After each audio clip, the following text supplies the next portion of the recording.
Sir ನನ್ನ ಹತ್ರ ಆಗ್ತಾ ಇಲ್ಲ ಸರ್, ನನಗೆ ಓದಬೇಕು ಅನ್ನೋ ಮನಸ್ಸೇ ಬರ್ತಾ ಇಲ್ಲ. ನಾಳೆ ಮಾಡ್ತೇನೆ. ಇನ್ನು ಎಕ್ಸಾಮ್ 4-5 ತಿಂಗಳಿದೆ. ಇಷ್ಟು ಬೇಗ ಸ್ಟಾರ್ಟ್ ಮಾಡಬೇಕು. ಈ ರೀತಿಯ ಲೇಜಿನೆಸ್ಸು, ಸೋಮಾರಿತನ, ಆಲ್ಸಿತನ ನಿಮ್ಮ ಮನಸ್ಸಲ್ಲೂ ಸಹ ಕೂತಿದೆಯಾ? ಹಾಗಾದರೆ ಈ ವಿಡಿಯೋದಲ್ಲಿ 5 ಸ್ಟೆಪ್ಸ್ಗಳ ಮುಖಾಂತರ ನೀವು ಹೇಗೆ ಲೇಜಿನೆಸ್ ಅನ್ನ ಓವರ್ಕಮ್ ಮಾಡಬಹುದು ಅಂತ ಹೇಳ್ಕೊಡ್ತೇನೆ. ಹಾಗಾದ್ರೆ ಇನ್ಯಾಕ್ waiting, let's start. Hi, hello, ನಮಸ್ಕಾರ ಮಕ್ಕಳೇ. ಇವತ್ತಿನ ಕ್ಲಾಸ್ ಅಲ್ಲಿ ನಿಮ್ಮ ಅತಿ ದೊಡ್ಡ ಸಮಸ್ಯೆ ಆಗಿರುವಂತಹ ಲೇಜಿನೆಸ್, ಸೋಮಾರಿತನ ಅಥವಾ ಆಲ್ಸಿತನವನ್ನ ಹೇಗೆ ಓವರ್ಕಮ್ ಮಾಡಬೇಕು ಅಂತ ಸ್ಟೆಪ್ ಬೈ ಸ್ಟೆಪ್ ಹೇಳ್ತೇನೆ. ಈ ಸೆಷನ್ನ ಕೊನೆಯಲ್ಲಿ ನೀವೇ ಹೇಳ್ತೀರಾ I am no more lazy ಅಂತ. ಹಾಗಾದ್ರೆ ಇನ್ಯಾಕ್ ತಡ, ಬನ್ನಿ ಪ್ರಾರಂಭಿಸೋಣ. ಫೀಲಿಂಗ್ ಲೇಜಿ, ಈ ಮೂಮೆಂಟ್ ಅಲ್ಲಿ ಈ ವಿಡಿಯೋವನ್ನ ನೋಡ್ಬೇಕಾದ್ರೆ ನಿಮಗೆ ಆಲಸಿತನ, ಸೋಮಾರಿತನ ಅಥವಾ ಲೇಜಿನೆಸ್ ಅನಿಸ್ತಾ ಇದೆಯಾ? ಅನಿಸ್ತಾ ಇದ್ರೆ ಎಸ್ ಅಂತ ಕಾಮೆಂಟ್ ಬಾಕ್ಸ್ ಅಲ್ಲಿ ತಿಳಿಸಿ, ಇಲ್ಲ ಅಂದ್ರೆ ನೋ ಅಂತ ತಿಳಿಸಿ. ಪ್ರತಿಯೊಬ್ಬರು ತಿಳಿಸಿ. ಇದರಲ್ಲಿ ಯಾವುದೇ ಆಲಸಿತನವನ್ನ ಮಾಡ್ಲಿಕ್ಕೆ ಹೋಗಬೇಡಿ. ನಿಮಗೆ ಲೇಜಿನೆಸ್ ಅನಿಸ್ತಾ ಇದ್ರೆ ಇಟ್ಸ್ ಪರ್ಫೆಕ್ಟ್ಲಿ ನಾರ್ಮಲ್. ನಾವೆಲ್ಲರೂ ಮನುಷ್ಯರು, ಯಾವುದೋ ರೋಬೋಟು, ಯಂತ್ರ ಅಥವಾ ಮಷೀನ್ ಅಲ್ಲ. ಹೀಗಾಗಿ ನಮಗೇನಾದ್ರೂ ಆಲಸಿತನ ಅನಿಸ್ತಾ ಇದೆ ಅಂದ್ರೆ it's okay, it's perfectly fine. ಆದರೆ ಕಾನ್ಸ್ಟೆಂಟ್ ಲೇಜಿನೆಸ್, ಒಂದಿನ ಬೆಳಿಗ್ಗೆ ಏಳಲಿಕ್ಕಾಗ್ಲಿಲ್ಲ ಅಂದ್ರೆ ಫೈನ್, ಆದರೆ ಪ್ರತಿದಿನ ಬೆಳಿಗ್ಗೆ ಏಳಲಿಕ್ಕಾಗ್ಲಿಲ್ಲ ಅಂದ್ರೆ ಇಟ್ಸ್ ನಾಟ್ ಫೈನ್. ಹಾಗೆ ಒಂದು ಕೆಲಸವನ್ನು ಇವತ್ತು ಮಾಡ್ಲಿಕ್ಕಾಗಿಲ್ಲ, ನಾಳೆ ಮಾಡ್ತೇನೆ ಅಂದ್ರೆ ಫೈನ್. ಆದರೆ ಪ್ರತಿದಿನ ಪ್ರತಿ ಕೆಲಸವನ್ನ ಮುಂದೂಡ್ತಾ ಹೋಗೋದು ಇಟ್ಸ್ ನಾಟ್ ಫೈನ್. ಸೊ ಇವತ್ತಿನ ಕ್ಲಾಸ್ನಲ್ಲಿ ಹೇಗೆ ಈ ಕಾನ್ಸ್ಟೆಂಟ್ ಲೇಜಿನೆಸ್ ಅನ್ನ ಓವರ್ಕಮ್ ಮಾಡಬಹುದು ಅಂತ ಹೇಳ್ತೇನೆ. Okay, yes. First one, procrastination ಅಂದ್ರೆ ಏನು?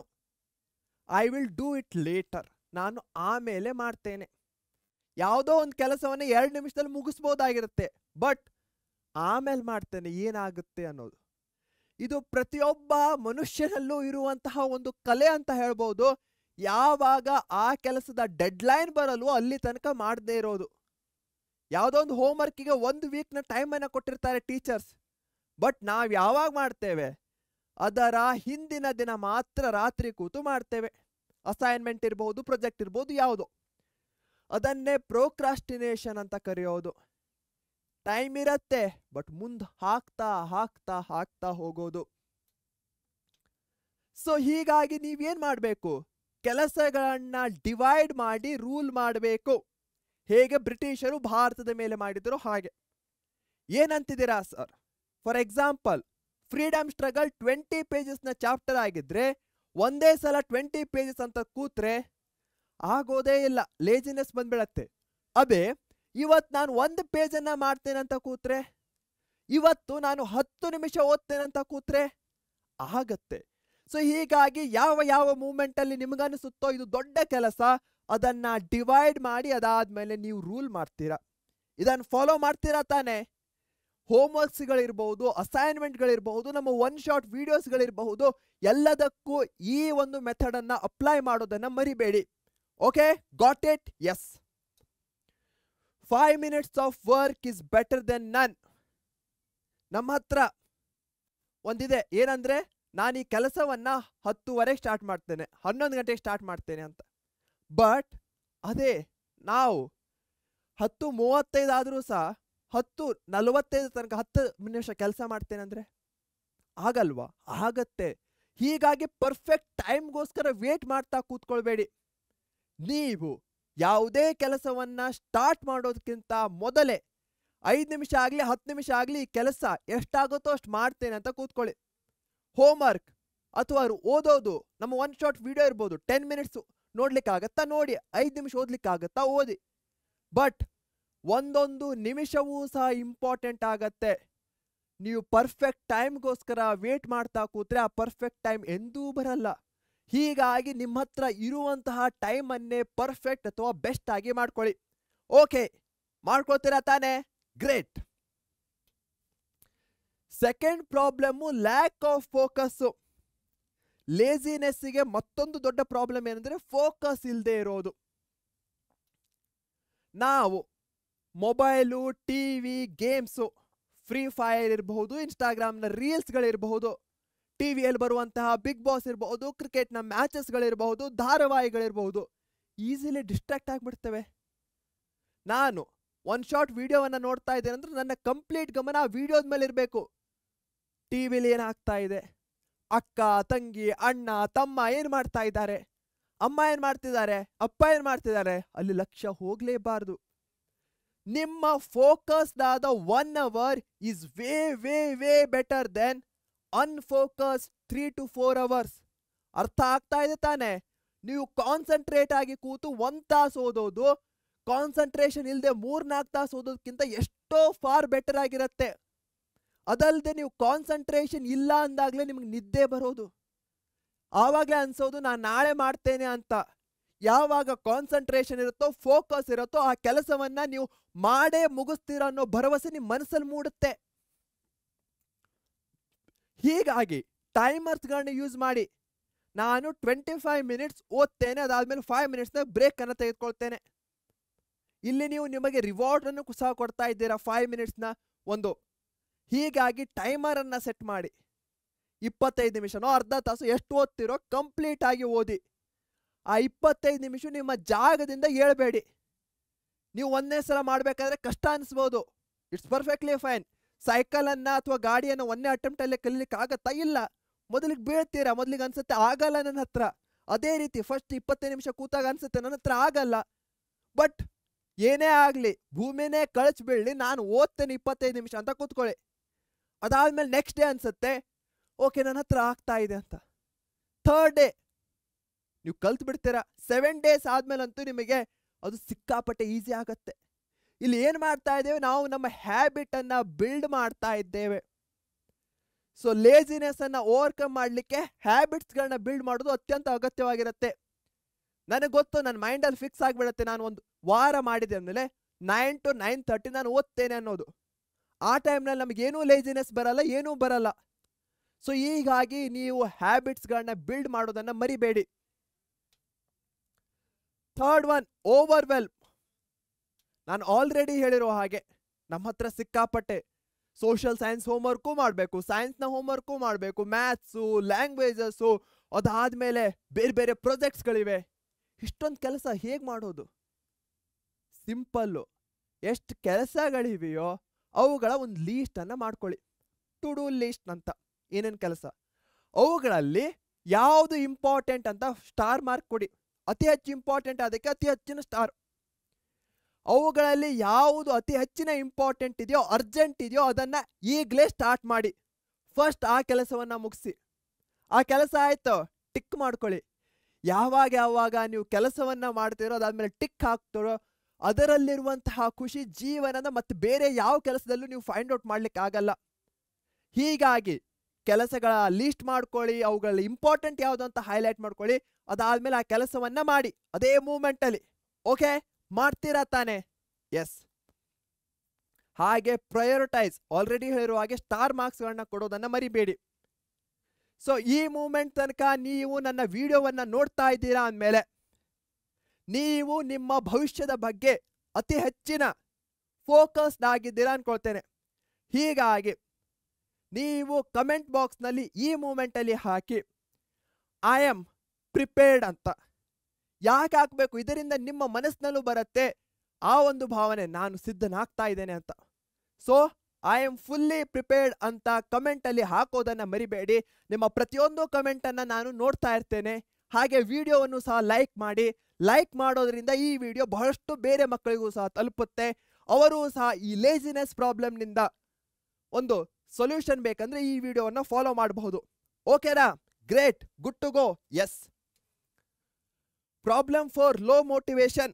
ಪ್ರತಿಯೊಂದು ಕ್ಲಾಸ್ನಲ್ಲಿ ಒಂದು ಕಮೆಂಟ್ ಅಂತೂ ಇದ್ದೇ ಇರುತ್ತೆ ಲೈವ್ಸ್ಗಳಲ್ಲಿ. ಸರ್ ಮೋಟಿವೇಶನೇ ಸಿಗ್ತಾ ಇಲ್ಲ, ಸರ್ ನನ್ನ ಹತ್ರ ಆಗ್ತಾ ಇಲ್ಲ. ಸೊ ಎಲ್ಲಿ ತನಕ ನೀವು ಬೇರೆ ಮೋಟಿವೇಶನ್ಸ್ಗಳಿಗೆ ಹುಡುಕ್ತಾ ಇರ್ತೀರೋ ಅದು ನಿಮಗೆ ಫಾರ್ ಎಕ್ಸಾಂಪಲ್ 1 day 2 day ಕೊಡ್ಬೋದು.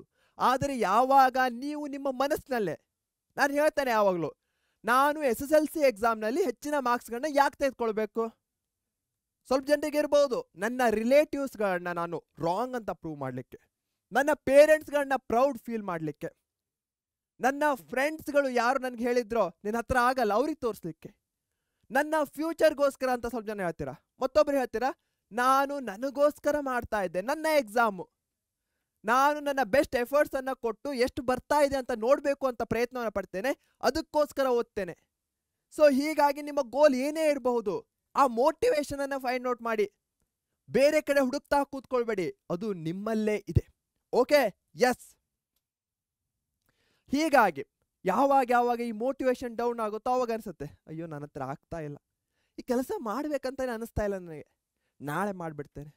ಹೀಗಾಗಿ ನೀವು ನಿಮ್ಮ ಮೋಟಿವೇಶನ್ ಏನಿದೆಯೋ, ಯಾಕೆ ಓದ್ತಾ ಇದ್ದೀರಾ ಅನ್ನೋದನ್ನ ಗಟ್ಟಿಯಾಗಿ ಮಾಡ್ಕೊಳ್ಳಿ. ಒಂದು ಪೋಸ್ಟರ್ ಅನ್ನ ಹಾಕೊಳ್ಳಿ ನಿಮ್ಮ ಮುಂದೆ, ಯಾಕೆ ನೀವು SSLC ಎಕ್ಸಾಮ್ನಲ್ಲಿ ಚೆನ್ನಾಗಿ ಮಾರ್ಕ್ಸ್ಗಳನ್ನ ಸ್ಕೋರ್ ಮಾಡಬೇಕು, ಯಾಕೆ ಓದಬೇಕು ಅಂತ. ಸೊ ಯಾವಾಗ ಅನ್ಸುತ್ತೋ ನನ್ನ ಹತ್ರ ಆಗಲ್ಲ, ಅಯ್ಯೋ ನಾನು ಮಾಡ್ಲಿಕ್ಕೆ ಮನಸ್ಸೇ ಇಲ್ಲ, ಆ ಪೋಸ್ಟರ್ ಅನ್ನ ನೋಡಿ ಆಮೇಲೆ ನೀವೇ ಹೇಳ್ತೀರಾ ನಾನು ಈ ಕೆಲಸವನ್ನ ಮಾಡ್ತೇನೆ ಅಂತ. ಹಾಗೆ treat yourself after completing a task, snack, music, fun break. ಯಾವುದೊಂದು ಕೆಲಸವನ್ನು ಮುಗಿಸ್ತೀರಾ, ಅದಾದ್ಮೇಲೆ ಇಮಿಡಿಯೇಟ್ ಆಗಿ ಸೆಕೆಂಡ್ ಕೆಲಸಕ್ಕೆ ಹೋಗಬೇಡಿ. ಫಾರ್ ಎಕ್ಸಾಂಪಲ್ 2 hours ಓದಿದ್ದೀರಾ ಅಂದಮೇಲೆ ನೀವು ಸ್ವಲ್ಪ ಬ್ರೇಕ್ ಅನ್ನ ತೆಗೆದುಕೊಳ್ಳಿ. ನಿಮಗೆ ಇಷ್ಟವಾದಂತಹ ಮ್ಯೂಸಿಕ್ ಕಸ್ಗಳನ್ನ ಕೇಳಿ, ಅಥವಾ ನಿಮ್ಗೇನಾದ್ರೂ ಇಷ್ಟವಾದ ಸ್ನ್ಯಾಕ್ಸ್ ಇರ್ಬೋದು, ಅದನ್ನ ತಿನ್ನಿ. ನೀವು ನಿಮಗೆ ಬಹುಮಾನವನ್ನ ಕೊಟ್ಕೊಳ್ಳಿ, ಯಾಕಂದ್ರೆ ನೀವು ಕರೆಕ್ಟ್ ಆದ ಪಾತ್ನಲ್ಲಿ ಹೋಗ್ತಾ ಇದ್ದೀರಾ. ಅದಕ್ಕಿಂತ ಯಾವಾಗ ಸ್ಮಾಲ್ ಗೋಲ್ಸ್ಗಳನ್ನ ಅಚೀವ್ ಮಾಡ್ತೀರೋ ಅವುಗಳ ಸ್ಯಾಟಿಸ್ಫ್ಯಾಕ್ಷನ್ ಬೇಕಂದ್ರೂ ಸಹ ಟ್ರೀಟ್ ಮಾಡೋದು ಇಂಪಾರ್ಟೆಂಟ್ ಆಗತ್ತೆ. ಈ ಟ್ರೀಟ್ಗೋಸ್ಕರ ದೊಡ್ಡ ಹೋಟೆಲ್ಗೇನು ಹೋಗ್ಬೇಕಾಗಿಲ್ಲ. ನೀವು ನಿಮ್ಮ ಅಮ್ಮನಿಗೆ ಹೇಳ್ಬೋದು, ಅಥವಾ ನಿಮ್ಮ ಮನೇಲಿ ಯಾರಿದ್ರು ಅವ್ರಿಗೆ ಹೇಳ್ಬೋದು, ನನಗೆ ಬಜ್ಜಿ ತಿನ್ಬೇಕನ್ನಿಸ್ತಾ ಇದೆ, ಅಮ್ಮ ಬಜ್ಜಿ ಮಾಡ್ತೀಯಾ ಅಂತ. ಸೊ ಈ ರೀತಿಯಾಗಿ ನಿಮ್ಮ ಗೋಲ್ಸ್ಗಳನ್ನ ಅಚೀವ್ ಮಾಡಿದ್ಮೇಲೆ ನಿಮ್ಮನ್ನೇ ನೀವು ಟ್ರೀಟ್ ಮಾಡಿ. ಇದಕ್ಕೋಸ್ಕರ ನೀವು ಯಾವುದೇ ದೊಡ್ಡ ಹೋಟೆಲ್ಗೆ ಹೋಗಬೇಕಾಗಿಲ್ಲ. ಪದೇ ಹೇಳ್ತಾ ಇದ್ದೇನೆ, ಮೇ ಬಿ ನೀವು ಟಿವಿಯನ್ನ ಒಂದು ಅರ್ಧ ತಾಸು ನೋಡ್ಬೋದು, ಅಥವಾ ಯಾವುದೇ ಮ್ಯೂಸಿಕ್ ಅನ್ನ ಕೇಳಬಹುದಾಗಿದೆ, ಅಥವಾ ಕ್ರಿಕೆಟ್ ಆಡ್ಲಿಕ್ಕೆ ಹೋಗ್ಬೋದು ನಿಮ್ಮ ಫ್ರೆಂಡ್ಸ್ನ ಜೊತೆಗೆ.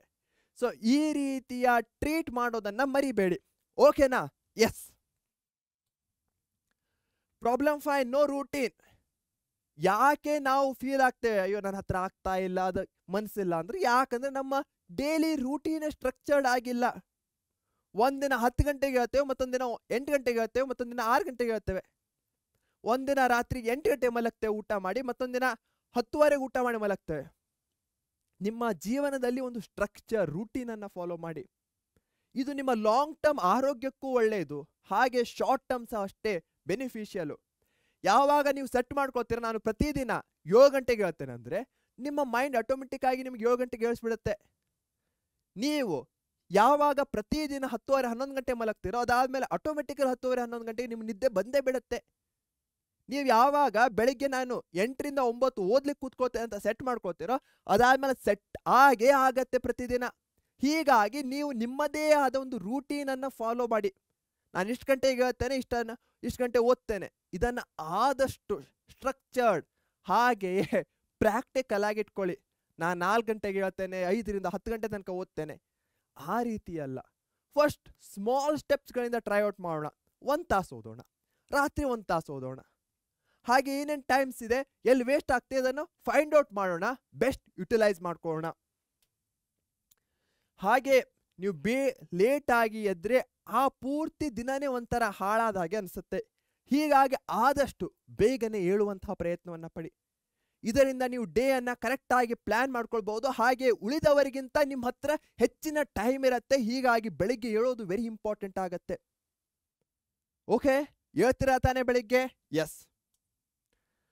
ಸೊ ಬೆಳಿಗ್ಗೆಯಲ್ಲಿ ಸ್ಮಾಲ್ ಟಾಸ್ಕ್ಗಳನ್ನ ಮಾಡ್ತಾ ಹೋಗಿ. ಹಾಗೆ ಯಾವುದು ಕಾಂಪ್ಲೆಕ್ಸ್ ಇರುತ್ತೋ ಅದನ್ನು ಸಹ, ಸ್ಕೂಲಿಗೆ ಹೋಗ್ತೀರಾ ಅದಾದ್ಮೇಲೆ ಬ್ರೇಕ್ಸು ಆಕ್ಟಿವಿಟಿ ಮಾಡ್ತೀರಾ, ಓದೋದಿರ್ಬೋದು, ಏನಿರುತ್ತೆ ಸ್ಕೂಲಿಂದ ಬಂದ್ಮೇಲೆ. ಹಾಗೆ ಸ್ಲೀಪ್ ಆನ್ ಟೈಮ್, ಇದನ್ನ ಫಾಲೋ ಮಾಡೋದನ್ನ ಮರಿಬೇಡಿ. ಇದರಿಂದ ನಿಮಗೂ ಸಹ ಗೊತ್ತಾಗತ್ತೆ ನನ್ನ ಡೇ ಹೇಗೆ ಹೋಗ್ತಾ ಇದೆ, ನಾನು ಎಲ್ಲಿ ಎಕ್ಸ್ಟ್ರಾ ಟೈಮ್ಗಳನ್ನ ಸ್ಪೆಂಡ್ ಮಾಡಬಹುದು ಅಂತ. ಸೊ ರೀಕ್ಯಾಪ್, ಟಾಸ್ಕ್ಗಳನ್ನ ಬ್ರೇಕ್, ಡಿವೈಡ್ ಅಂಡ್ ರೂಲ್ ಮಾಡೋದನ್ನ ಮರಿಬೇಡಿ. Focus on one thing, focus very very important ಆಗುತ್ತೆ. ಯಾವ್ಯಾವ ಕೆಲಸ ಮಾಡಬೇಕು ಟು ಡೂ ಲಿಸ್ಟ್ ಮಾಡಿ, ಹಾಗೆ ಪ್ರಯೋರಿಟೈಸ್ ಮಾಡಿ ಅದರಲ್ಲಿ ಯಾವುದು ಮೊದಲು ಮಾಡ್ತೀರಾ ಅಂತ. ಯಾವುದೇ ಒಂದು ದೊಡ್ಡ ಅಚೀವ್ಮೆಂಟ್ ಅಥವಾ ಸ್ಮಾಲ್ ಅಚೀವ್ಮೆಂಟ್ ಇರ್ಬೋದು, ನಿಮ್ಮನ್ನೇ ನೀವು ಟ್ರೀಟ್ ಮಾಡಿ. ಹಾಗೆ ಒಂದು ಡೈಲಿ ರೂಟೀನ್ ಫಾಲೋ ಮಾಡೋದು ಸಹ ಅಷ್ಟೇ ಇಂಪಾರ್ಟೆಂಟ್ ಆಗಿರುವಂತಹದ್ದು. ಸೊ ಬೇಸಿಕ್ ಫಂಡ ಏನು? Start small, start now, laziness can't stop you. ಸಣ್ಣದಾಗಿ ಸ್ಟಾರ್ಟ್ ಮಾಡೋಣ, ಬಟ್ ಈ ಮೂಮೆಂಟ್ ಇಂದ ಸ್ಟಾರ್ಟ್ ಮಾಡೋಣ. ಲೇಜಿನೆಸ್ಸು, ಆಲ್ಸಿತನ, ಸೋಮಾರಿತನವನ್ನು ಎಲ್ಲವನ್ನ ನಾವು ಓಡಿಸೋಣ. ನೀವು ಫಾಲೋ ಮಾಡ್ತೀರಾ ಅನ್ನೋ ಭರವಸೆ ನನಗಿದೆ. ಹಾಗಾದ್ರೆ ನೀವಿನ್ನೂ ನಮ್ಮ ಪರೀಕ್ಷೆ ಚಾನಲ್ ಅನ್ನ ಸಬ್ಸ್ಕ್ರೈಬ್ ಮಾಡಿಲ್ಲ ಅಂದ್ರೆ ಈಗಲೇ ಮಾಡಿ. ಇದು ಈ ರೀತಿಯ ಕಂಟೆಂಟು, ಹಾಗೆ SSLC ಎಕ್ಸಾಮ್ ಅನ್ನ ಯಾರು ಓದ್ತಾ ಇದ್ದೀರೋ ಅವರಿಗೆ ಹೆಲ್ಪ್ಫುಲ್ ಆಗುವಂತ ಕಂಟೆಂಟ್ ಅನ್ನ ಪ್ರೊವೈಡ್ ಮಾಡ್ತೇವೆ.